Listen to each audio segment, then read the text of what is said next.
Às vezes, ao terminar uma reflexão como essa, a pessoa chega para mim, e a pretexto até de me elogiar, ela acaba me ofendendo sem querer. Ela diz: Cortella, você tem o dom da palavra. Me dá uma raiva nessa hora.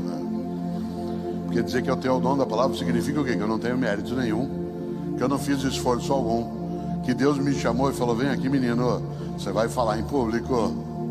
Claro que não.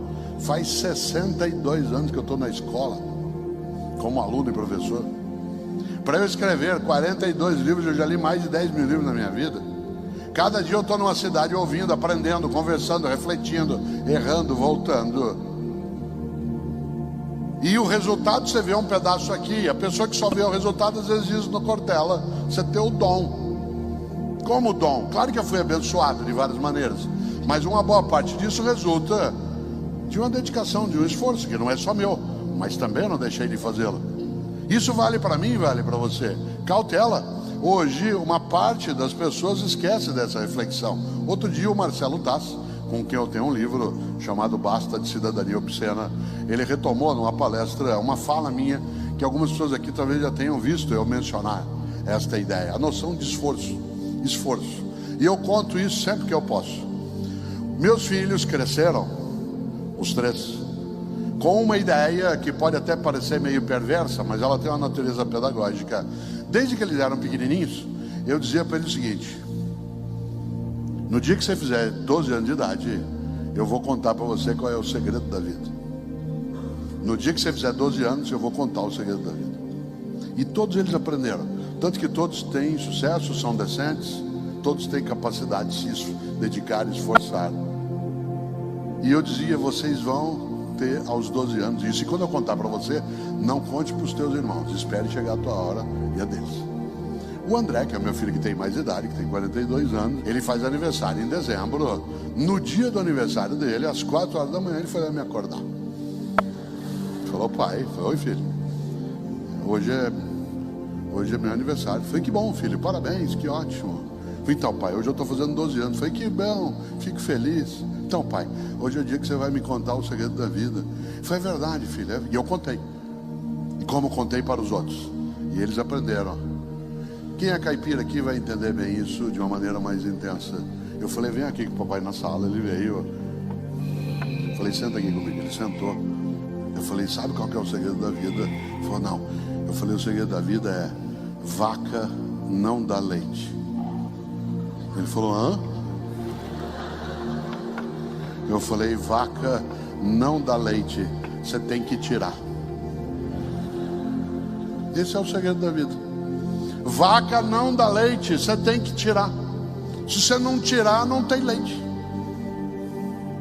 Cuidado, tem um monte de gente que acha que vaca dá leite, e ela não dá.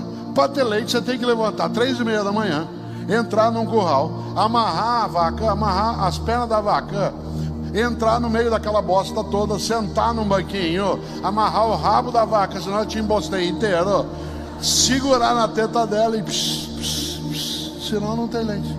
Aliás, só por curiosidade, quantas tetas tem uma vaca? 4. Vaca não é luva. Vaca não dá leite. Se nós criarmos a nós e as novas gerações com a ideia de que vaca dá leite, eles poderão ser medíocres, porque aguardarão que as coisas venham. O estudo, a profissão, a competência exige dedicação, esforço, habilidade. Claro, hoje fica até mais fácil. Às vezes você tem, eu escrevi isso num livro chamado Educação, Escola e Docência. Às vezes você tem teu filho de 14 anos, chega para você e fala: pai, eu não vou fazer faculdade. Pai, por que não vai? Bill Gates não terminou a faculdade, Steve Jobs não terminou a faculdade, Mark Zuckerberg não terminou a faculdade. Por que eu vou terminar a faculdade? Porque eu não vou nem fazer. Nessa hora você tem que chamar teu filho num canto e dizer: filho, vem aqui com o papai. De fato, Mark Zuckerberg não terminou a faculdade e inventou, junto com um brasileiro, uma coisa estupenda que é o Facebook. Ele não terminou, ele largou. Mas sabe o que ele largou? A faculdade ele largou. Aí você tem que falar bem alto no ouvido dele: Harvard. Ele largou Harvard, que é a melhor universidade do mundo. Um ano em Harvard equivale a 30 numa unisquina qualquer. Então papai concorda com você. Você quer fazer como Bill Gates, como Zuckerberg, faço com você um trato sem volta, tá bom? Concordo com você, parabéns. Primeiro você entra em Harvard, depois você larga. Porque você vai fazer como eles, faça como eles.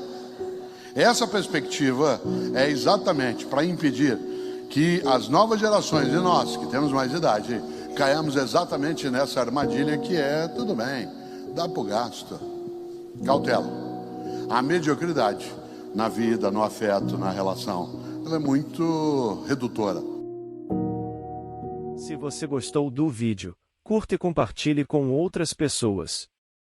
Não se esqueça de ativar o sininho de notificação e se inscrever em nosso canal para ficar atualizado sobre nossos conteúdos mais recentes.